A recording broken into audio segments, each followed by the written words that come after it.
ó yá ta ló pa jésù júdásì ló pa jésù ló pa jésù júdásì ló pa jésù. Kí ni ìtumọ̀ orin tí mo kọ nìyí pé ẹni tó mọ ni ní í ṣe ni, aráalé ẹni ní í ṣe ni. Àṣírí ti ń tú lọ́kọ̀ọ̀kan, àwọn ènìyàn wa ti ń fẹ́ tú àṣírí wọn, àbí kí n sọ pé wọ́n ti tú àṣírí ẹni tó ta information Fẹ́mi Adébáyọ̀ èèyàn fún Gistlover.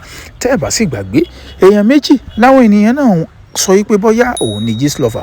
Wọ́n ní tí ò bá jẹ́ Ìyábọ̀ Òjó yóò sì jẹ́ ọ̀rẹ́ rẹ̀ èèyàn Tonto Dike, látàrí àṣírí ńlá eléyìí tí VDM tó fi sí ìkànnì ayélujára níbi tí wọ́n ti ń lẹ̀dí àpò pọ̀ èèyàn nínú WhatsApp group.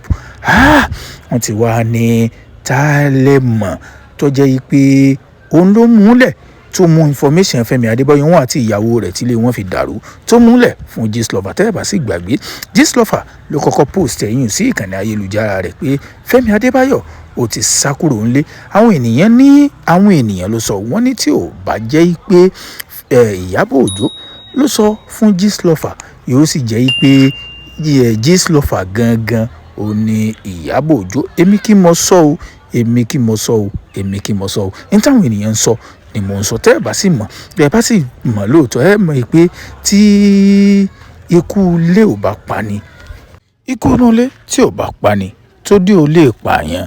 Àwọn ènìyàn tún wá sọ pé tí ò bá lọ jẹ́ pé Ìyábọ̀ Òjó, ó ṣeé ṣe kó jẹ́ pé Jìgan Bàbá Ọjà. Ṣé ẹ mọ̀ pé Jìgan Bàbá Ọjà náà ó náà wà nínú WhatsApp group tí wọ́n ti ń lẹ̀dí àpò pọ̀, tí wọ́n ti ń sọ̀rọ̀ Mohbad.